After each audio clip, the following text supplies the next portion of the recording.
I only needed shelter, but the floor beside the workbench sounded completely empty.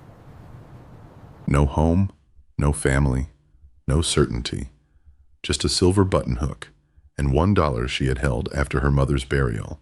And with that dollar, she bought a forgotten buttonhook factory near Waterbury, New Haven County, Connecticut, in 1968, the year the town stopped recording its name on county maps. The roof leaked through 3 rooms. The stamping press was frozen halfway down. The county had condemned the building in 1967 and scheduled demolition for the following spring. But beneath a walnut handle tray, sealed behind a wooden panel untouched for decades, was a hidden compartment holding something that would change Elsie Hart's understanding of where she came from. Before we continue, if stories like this mean something to you, hit subscribe and tell us in the comments where you're watching from. We love seeing how far these stories travel. Elsie Hart had been carrying pieces of the past her whole life without knowing it. Long before she knew the names of old tools or the patience required to shape metal by hand, Elsie had learned the language of careful work. She grew up in a narrow house outside Hartford, where mornings began with the sound of a kettle warming and evenings ended with her mother folding fabric beneath a yellow lamp. There were no expensive things in the home, but every object had a place and every repair had a reason. Her mother, Clara Hart, never threw away something simply because it had become worn. A loose button was not a reason to replace a coat. A cracked wooden handle was not a reason to discard a tool. Everything that could be restored deserved the chance. The person who taught Elsie the deepest meaning of that belief was her grandfather, Thomas Bellamy. Thomas had spent 40 years working with small metal goods in Connecticut, during the years when ordinary household objects were still made by hands that knew the difference between almost finished and truly finished. He had learned buttonhook making from older craftsmen who worked before machines replaced most of the careful shaping. Every Saturday morning, Elsie visited his small workshop behind his house. The room smelled of beeswax, heated steel, and old pine. Light came through 2 dusty windows facing the garden. Thomas would place a small piece of steel on the bench, warm it carefully, then bend it until the curve matched the purpose it was meant to serve. He taught her how a buttonhook was not just a piece of metal with a handle attached. The hook had to be smooth enough not to tear fabric. The ferrule had to hold without crushing the handle. The balance had to feel natural in the hand. He showed her how walnut handles were selected, how grain direction mattered, and how a finished object should feel quiet rather than impressive. "Your hands remember what your eyes overlook," Thomas once told her. Elsie did not understand this sentence when she was young. She understood it years later. It meant that good work was not about being noticed. It was about leaving something behind that could still serve someone after the person who made it was gone. Thomas died during the winter after Elsie turned 17. After the funeral, his workshop was emptied within weeks. The tools disappeared into boxes.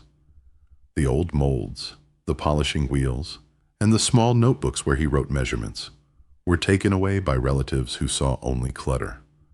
Elsie kept only one thing, a silver buttonhook from her mother's dresser. It was small, slightly tarnished, and nearly forgotten among sewing needles and old thread. Her mother had told her that Thomas had repaired the handle himself years earlier. Elsie kept it because it was proof that something careful had once existed. Then Clara died. The house changed before Elsie had time to understand that grief had become a practical problem. Her stepmother, Diane, had never liked the old routines. She preferred clean surfaces, empty drawers, and a home that looked newer than it actually was. Thomas's tools had annoyed her. Clara's sewing boxes had taken up too much space. Elsie's attachment to old things felt, to Diane, like refusing to move forward. She did not raise her voice. That was not her way. She simply made decisions and expected everyone else to accept them. The morning after the funeral flowers began to wilt, Elsie found her clothes packed into grocery bags beside the back door. Her winter coat was folded on top. Her mother's photograph was missing from the dresser. The kitchen lock had already been changed. Diane stood near the counter holding the new keys. "You have no place here anymore." 8 words. No anger. No explanation. Just a sentence that closed a door. Elsie looked past her toward the hallway where her mother's sewing room had been. The room was still there, but it no longer belonged to her. She did not argue. She picked up the bags. For the next 6 weeks, Elsie lived wherever there was a place to sit and nowhere else to go. The first night was in a church basement in Hartford, where volunteers gave her a blanket and a cup of soup. The next week, she slept on a bench near a bus station in New Haven until the cold forced her into a 24-hour laundromat. She washed clothes there without having enough money for a dryer. By the 3rd week, she was in Bridgeport, sleeping in the corner of a public library during the afternoon and walking through the streets at night because she had nowhere private to return to. Her money disappeared slowly. $23 became 14. 14 became 6. 6 became 1. She kept that last dollar folded inside the same pocket as the silver buttonhook.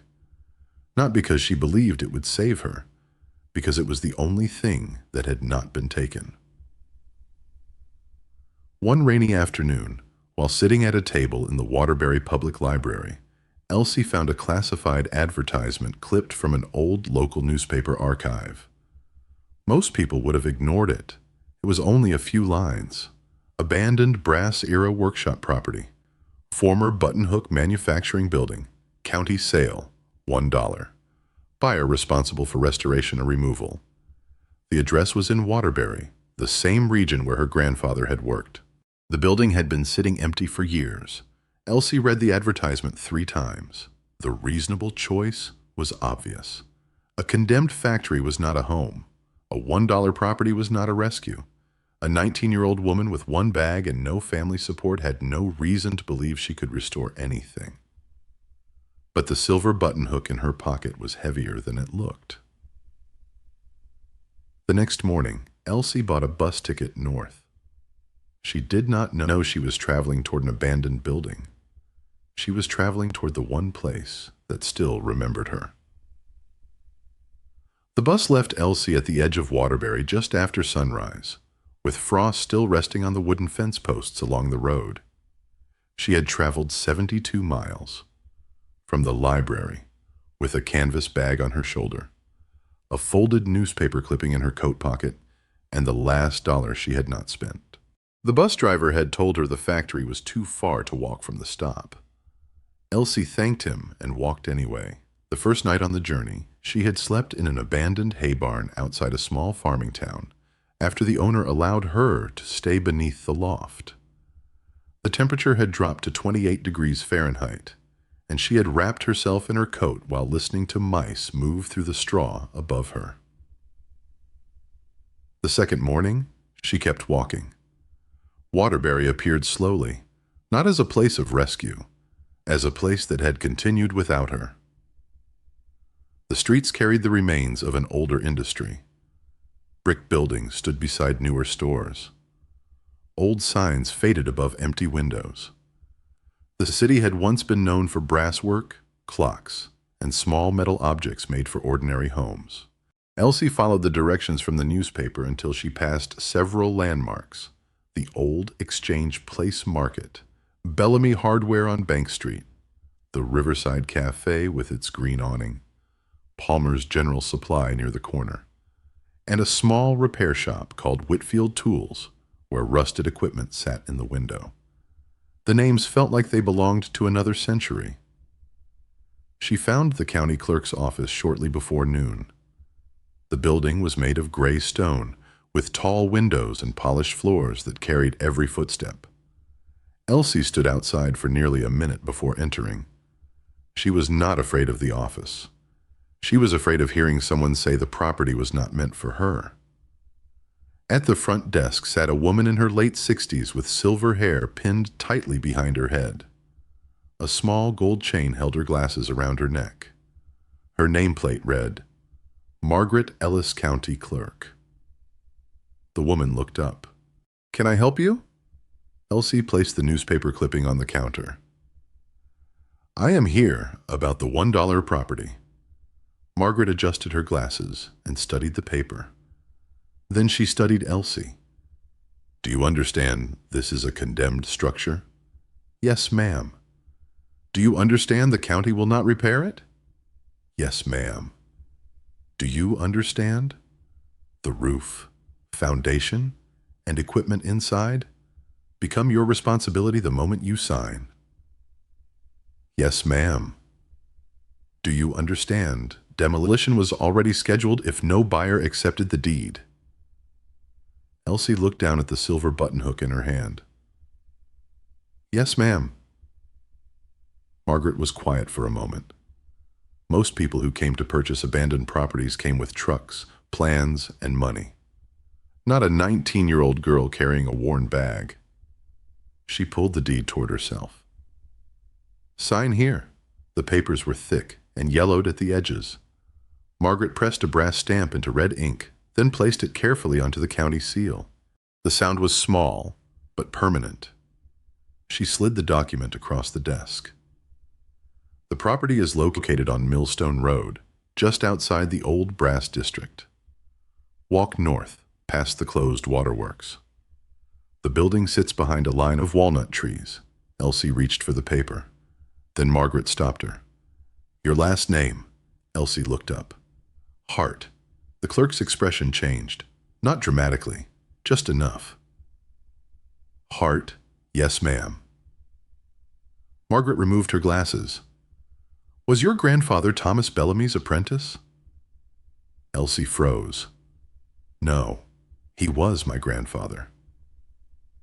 For several seconds the room was silent. Margaret touched the edge of the deed. "I knew him."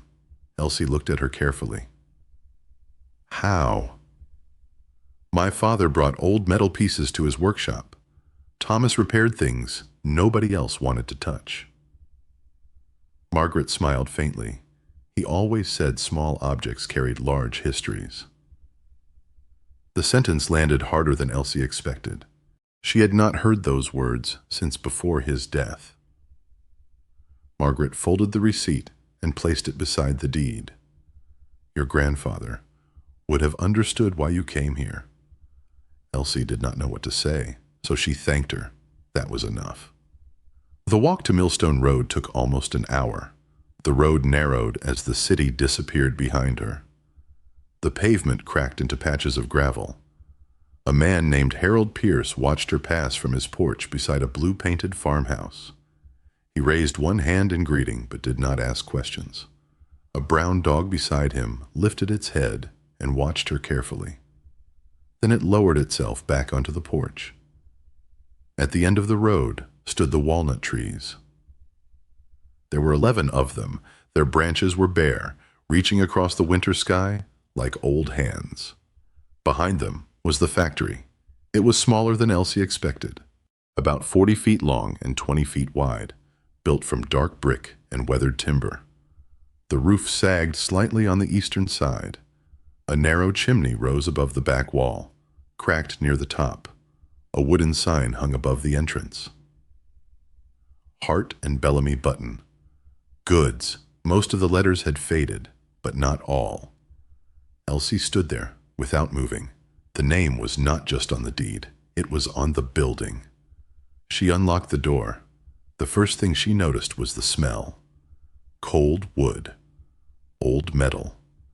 Dust that had settled for years. Inside the front room, the air was still. The remaining furniture was covered with gray cloth. A wooden counter stretched along one wall. Behind it were shelves holding empty boxes and small paper packets that had never been opened. Her boots pressed into a layer of dirt. The sound echoed. The back room was darker. There was a workbench beneath a window. a vise attached to the edge, and a row of tools hanging above it.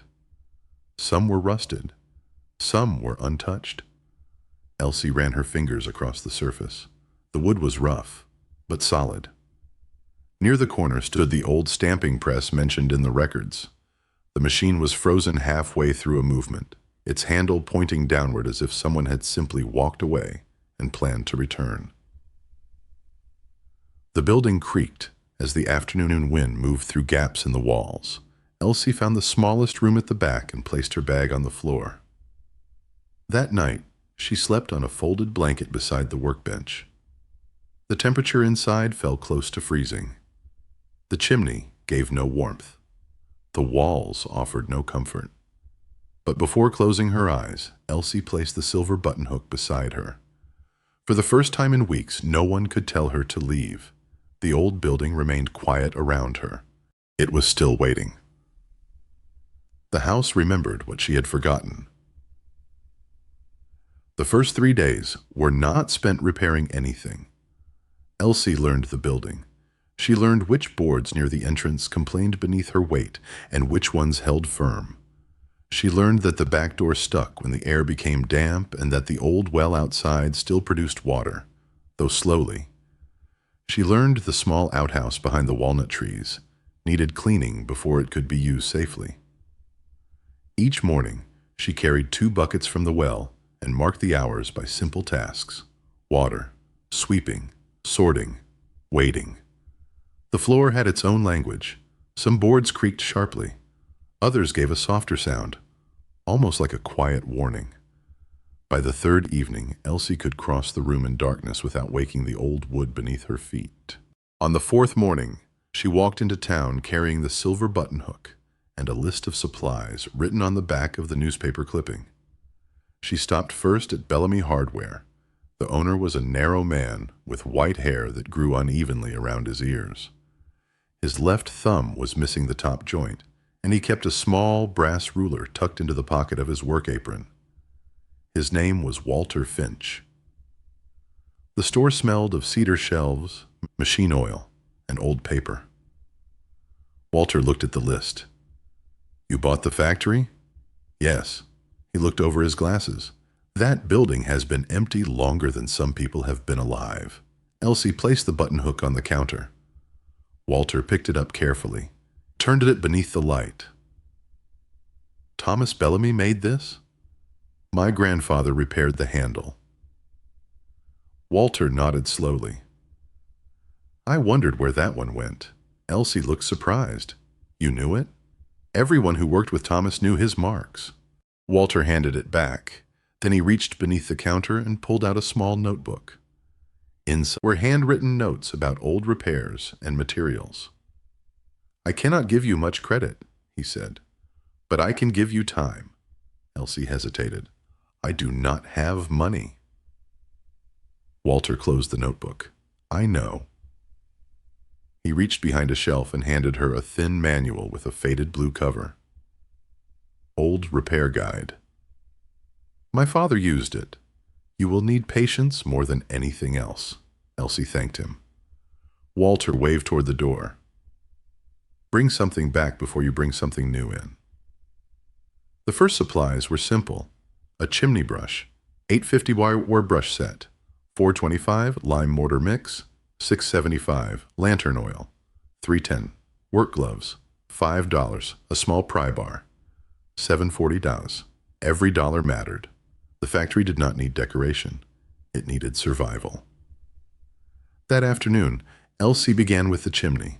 The old record said the building had once relied on the fireplace in the back room for winter heat, but years without use had left the chimney filled with hardened creosote. She climbed onto the roof with a brush tied to a rope. The first movement sent black flakes falling. She lowered the brush slowly, scraping each section instead of forcing it. Hour after hour, layer by layer. The work took 6 hours the first day, 5 the next. By the 3rd day, the inside of the chimney was cleaner, but Elsie found cracks between several bricks where moisture had entered. She did not have enough money to replace the chimney, so she studied the old repair manual. Then she worked carefully. She mixed a temporary patch with lime-based material, filling the damaged areas where the gaps had widened. It was not beautiful, but it was honest. On the 7th evening, she lit her first fire. She sat on the floor several feet away and watched the smoke rise. For several minutes, nothing happened. Then the smoke moved upward, clean, steady. The room slowly warmed. Elsie cooked her first hot meal inside the factory that night. A small pot of beans, a piece of bread, nothing special. But she ate sitting at the old workbench, where generations of hands had shaped small pieces of metal. The next morning, she entered the workroom. This time, she looked differently. Not as a place to repair, as a place to understand. She chose only a few objects to study. A wooden box filled with unfinished walnut handles, a set of tiny steel hooks arranged by size, a polishing wheel with worn leather edges, a brass measuring gauge, a stamping plate with the faded initials HB, and a small drawer containing unfinished buttonhook ferrules. Each object had survived because someone had believed it might matter again. Near the back wall, beneath the vise, Elsie noticed something strange. The floorboard beside the workbench sounded different. She tapped it. Most boards answered with a hollow wooden sound. This one sounded deeper, almost empty. She knelt down. The board was heavier than the others, not by much, but enough. She checked the edges. A thin line appeared beneath years of dust, a hidden seam. Elsie cleaned around it carefully. There was no lock, no handle, only a circular piece of cedar fitted into the floor. She remembered something Thomas once told her. Old craftsmen hid things where careless people never looked. She lifted the cedar disc. Underneath was not a hole. It was a wooden compartment. Inside were wrapped packages, not thrown together, placed carefully. Elsie sat down. She did not open them immediately. She waited. Then she lifted the first cloth bundle. Inside was a set of heirloom tools, small, precise. The handles were dark walnut. The second package contained raw materials, steel blanks, polishing cloth, small pieces of bone and wood. The third was a tin box. The metal was scratched, but the latch still worked. Elsie opened it slowly. Inside were envelopes, coins, and a folded document. She counted the money first, not because she cared about the amount, because numbers were easier than questions. The total was $23,110. The coins included Morgan silver dollars, Indian head pennies, buffalo nickels, and mercury dimes. At the bottom of the box was a military medal, a small bronze service medal from 1944. The name attached to it belonged to someone Elsie had never heard of. She held it for a long time.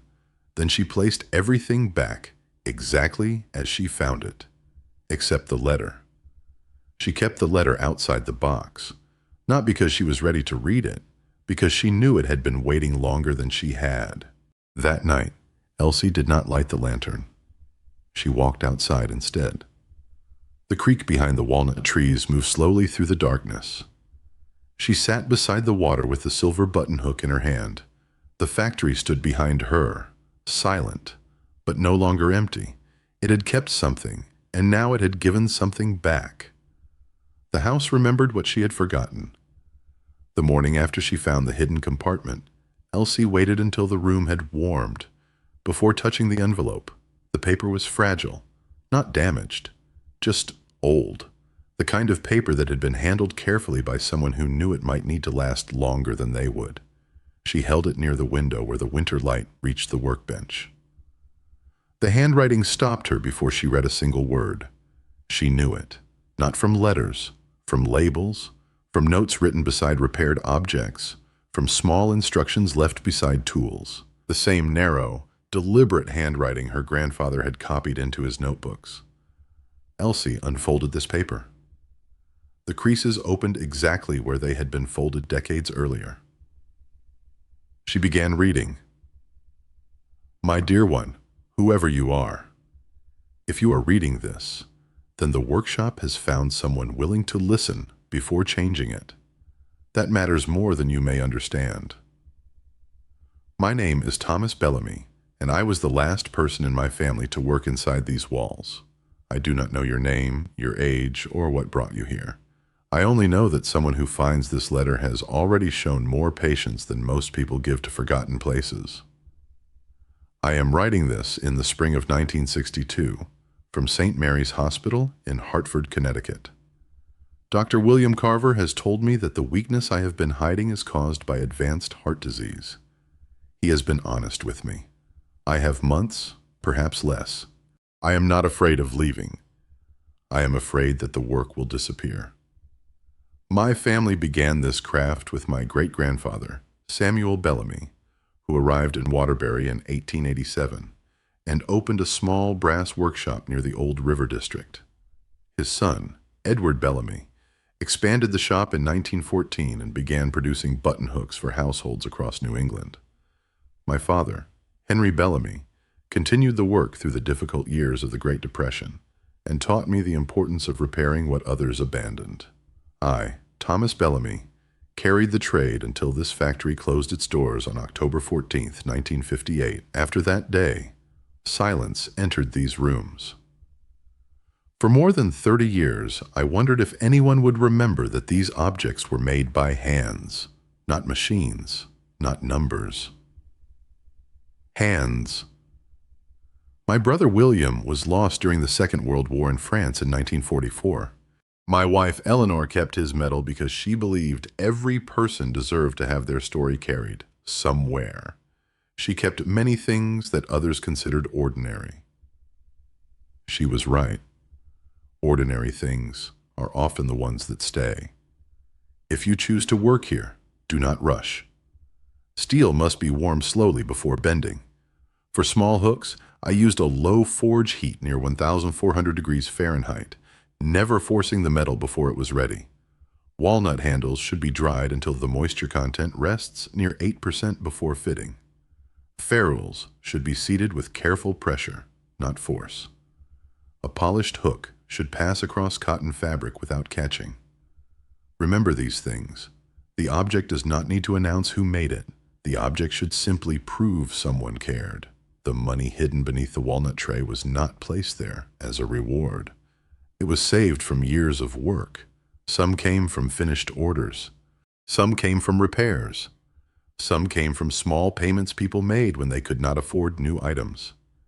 That money belongs to the future of this place, not to someone who wants to erase it.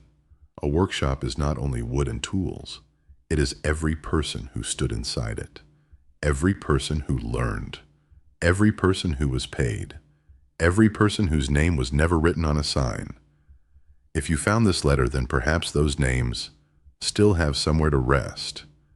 Take care of the tools, take care of the house, and if you decide to leave, leave it better than you found it. The house is not empty. It has been waiting. You are welcome here. Thomas Bellamy, March 3, 1962. Elsie read the letter once. Then again. The second time, she noticed things she had missed. The names, the dates, the careful instructions written beside words that were not really about tools. They were about trust. She folded the letter along the original creases, exactly as it had been folded before. Then she placed it beside the silver button hook. For several minutes, she remained at the workbench without moving. Outside, snow slid from the walnut branches. The sound was small, but the factory seemed to hear it. Elsie walked through the back door carrying the letter. She followed the instructions Thomas had written about a marker. Near the edge of the property, behind the old storage shed, she found a flat stone partly covered by moss. The name carved into it was simple: Bellamy. Below it were smaller words: "Hands keep what time forgets." She brushed the surface with her sleeve. No ceremony, No crowd, just a young woman standing beside a stone that had waited longer than she had been alive. When she returned inside, she looked at the old polishing wheel. The leather was cracked. The wooden frame was dusty, but it was still there. She cleaned it carefully. Then she placed the silver buttonhook beside it. That evening, she lit the old lantern she had found in the workroom. The glass was cloudy, the metal was scratched, but the flame inside it was steady. Over the next few days, small kindnesses began returning in quiet ways. Walter Finch, at the hardware store, left a bundle of sandpaper and refused payment. "You will need this before you need anything fancy," he said. Harold Pierce from the farmhouse brought 2 jars of preserved vegetables and left them by the door without knocking. The brown dog from his porch followed him halfway back before turning around. Margaret Ellis, the county clerk, sent a handwritten copy of the old property records. She had written only one sentence at the bottom. Some names deserve another page. They were not grand gestures. They did not change Elsie's circumstances overnight, but they reminded her of something she had nearly forgotten. A person could lose a home. A person could lose possessions. But kindness, once given, could remain somewhere. Maybe you remember a moment like that yourself. Perhaps someone offered a small kindness when you needed it most. A meal, a word, a place to sit, or simply someone who noticed you were there. Those moments often stay longer than the things we spend years trying to keep. That night, Elsie slept on the floor beside the workbench. The heirloom tools rested beside her. The letter was folded beneath the silver buttonhook. For the first time since her mother died, she slept without wondering where she would wake. The factory remained cold. The roof still leaked. The work ahead was still waiting. But she was no longer alone inside it. The first snow arrived on December 6th. By evening, 3 inches covered the roof line and the walnut branches outside the factory windows. Elsie stood beneath the leak in the back room and watched a drop of water fall into an empty metal bowl. Then she opened Thomas's repair manual. She read the roofing chapter once, then again, then a third time. The instructions were not written like a textbook. They were written by someone who expected the person reading them to be standing on a roof with cold hands and limited money. The factory roof measured 22 feet by 42 feet. Elsie calculated that she needed 14 bundles of shingles, 1 roll of felt paper, and nearly 3 pounds of roofing nails. The numbers frightened her. The work did not. Walter Finch helped her gather supplies slowly. When he saw her preparing to climb the roof alone, he disappeared into the back room of the hardware store and returned carrying an old leather roofing hatchet. "My uncle used this," he said. Elsie looked at the worn handle. "I cannot pay for it." Walter shook his head. "You are not buying it." She held the hatchet carefully. Some things were given because someone knew what they meant. The next morning, Walter introduced her to Samuel Price, a retired roofer who lived 2 roads away. Samuel was 72, walked with a wooden cane, and had a habit of tapping every surface before trusting it. He looked at the damaged roof, then at Elsie. "You understand, this will take longer than you think." "Yes, good." He climbed the ladder anyway. For 11 days, they worked. Samuel showed her how to check a sister rafter before adding weight. He taught her to snap a straight chalk line, even when the wind pulled at the string. He showed her the old 3-stroke nail technique. 1 firm strike to set, 1 to drive, 1 to finish without crushing the shingle. The first morning, Elsie placed a nail incorrectly. Samuel tapped the roof beside it. "That nail's proud." She removed it. The next one sat too deep. Samuel looked over. "Pull it," that was all he said. By mid-December, the final row was finished. The roof was not new. It was not perfect. but the rain would stay outside. Elsie stood below it after sunset and listened. For the first time since she arrived, the factory was quiet because it was protected, not because it was abandoned. The chimney was the next problem. Once the roof stopped leaking, Elsie could see the damage more clearly. Several bricks had begun to crumble at the edges.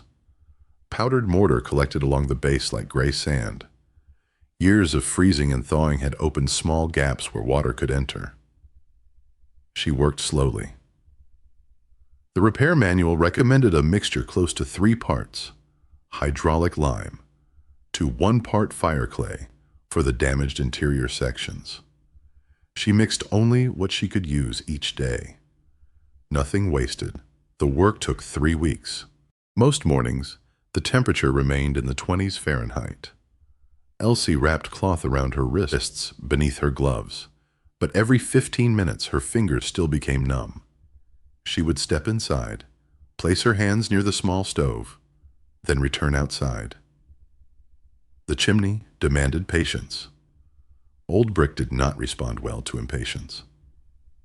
Near the end of January, she lit the first serious test fire.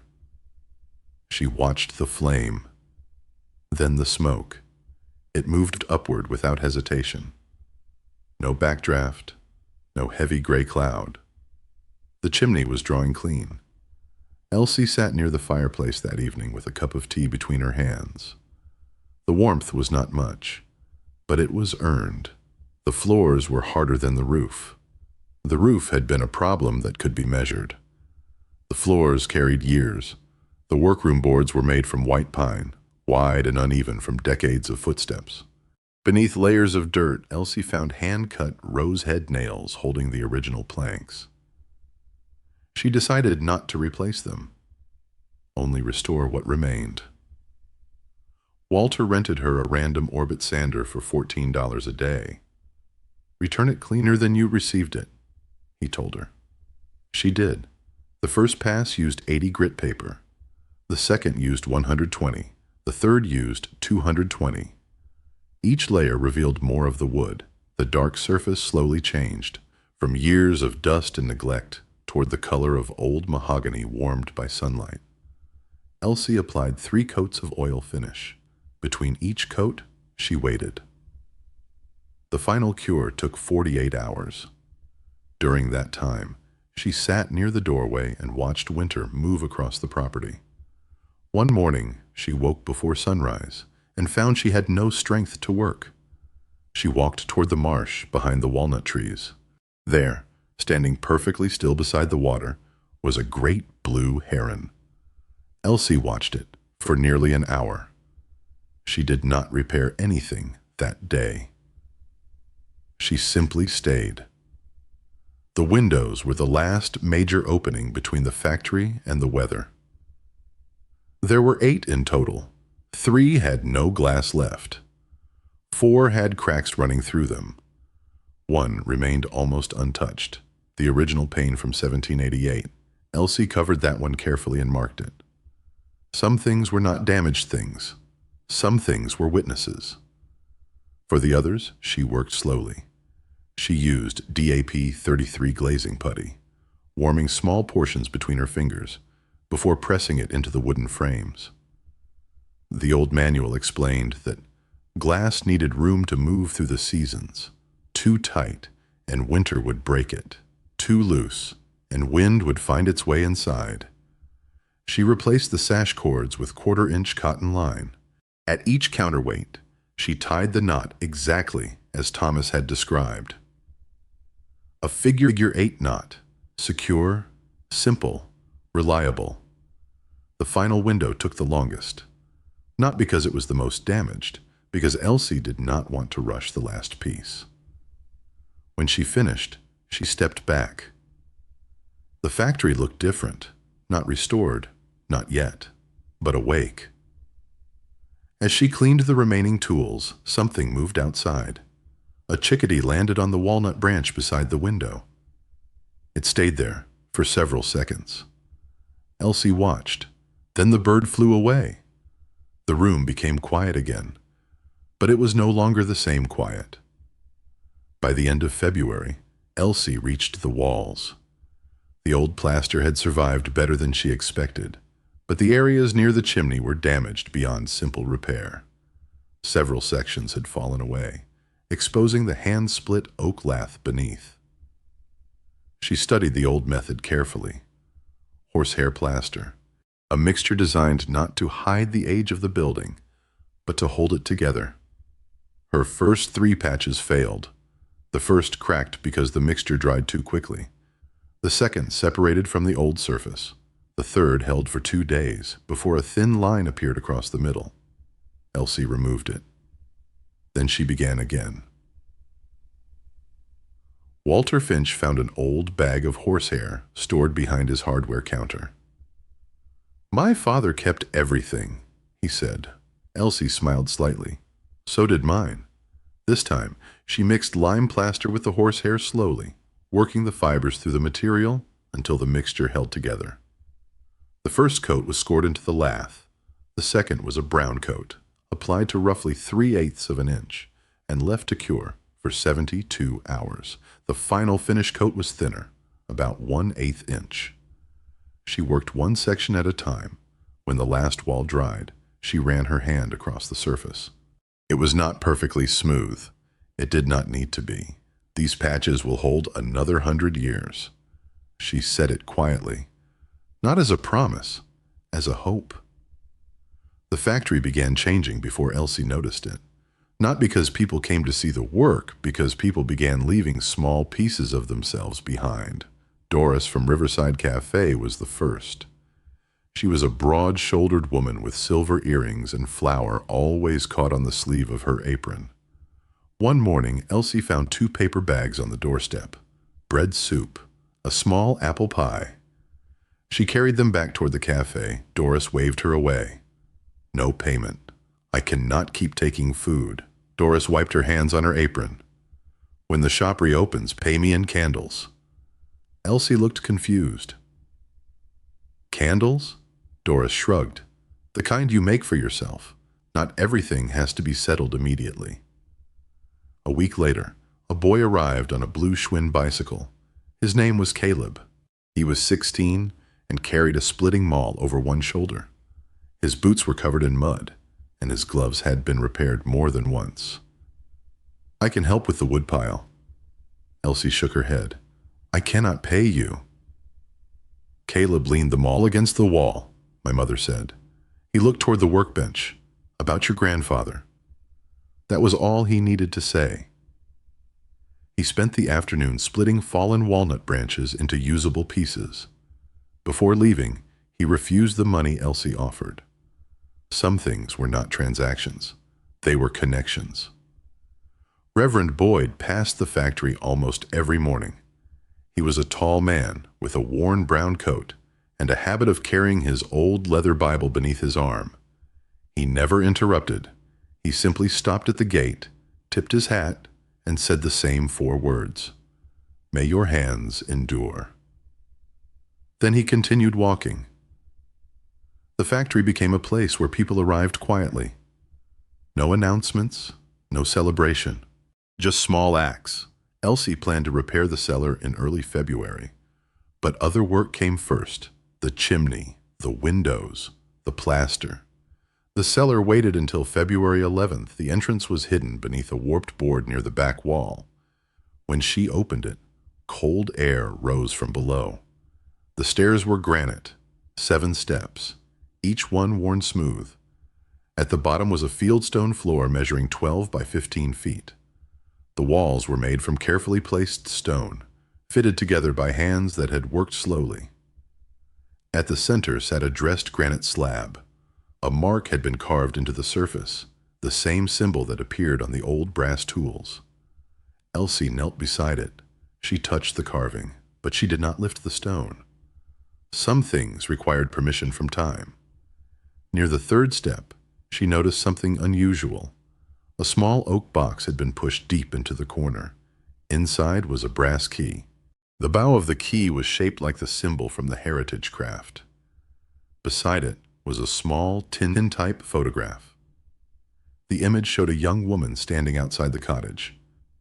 She looked familiar. Not similar. Familiar. The woman held a tool in her hand.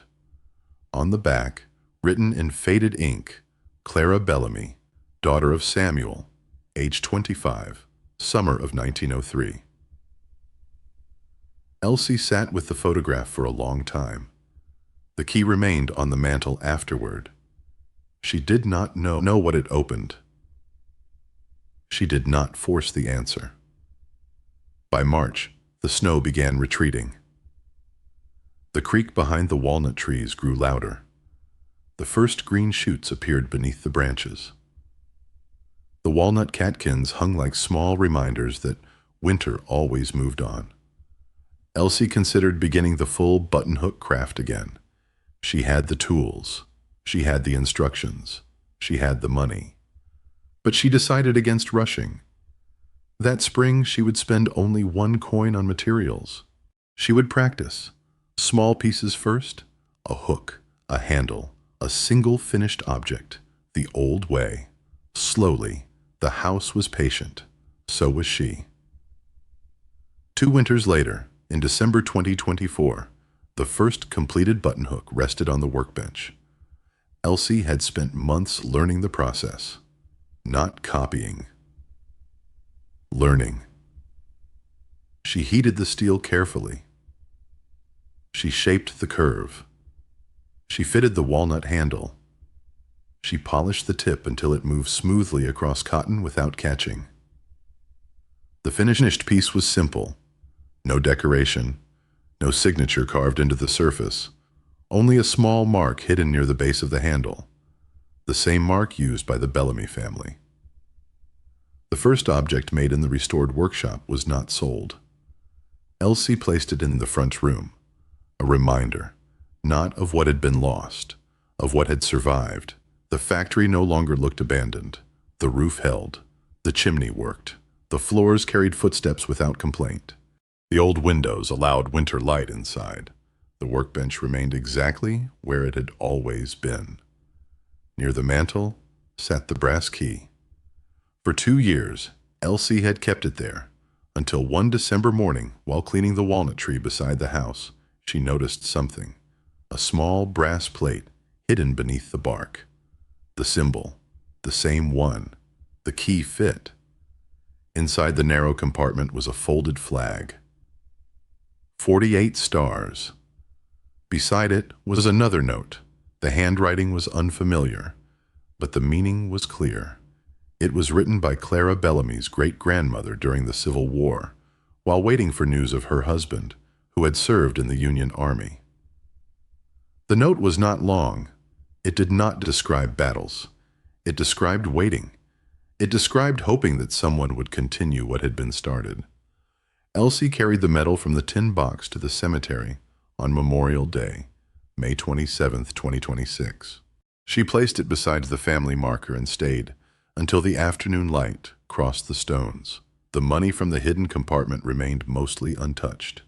Only 4 coins had been used, a few dollars for materials, a few dollars for supplies. The rest was sealed inside a new wooden box. On the lid, Elsie wrote, "For the next one." The Buttonhook workshop reopened quietly. There was no newspaper article, no ceremony, only an index card pinned to the corkboard at Riverside Cafe. Small repairs, traditional craft, lessons by appointment. Within a year, more than 40 names were written beneath it. People who wanted to learn, people who wanted to remember. Caleb returned one autumn afternoon carrying a hand-carved wooden sign. He placed it above the doorway. It read, "Hart and Bellamy and daughter Elsie stared at the final words." Why daughters? Caleb smiled. Because someone should have written them before. Years later, Elsie sat at the same workbench where Thomas had left the letter. She opened a blank page. The first words she wrote were the same ones that had waited for her. "My dear one, whoever you are." She wrote about the tools, the house, the people who stopped, the people who stayed. She wrote because every craft needed hands, and every story needed somewhere to rest. The house remembered what she had forgotten. It had never been empty. It had been waiting. The Buttonhook factory waited. It had always waited. And on the final page of the county ledger, behind Margaret Ellis's old desk drawer, remained the original dollar bill Elsie had carried into Waterbury. The clerk had saved it. Not because it was valuable, because it proved something small could begin something larger. A forgotten building, a single tool, $1. Sometimes that was enough.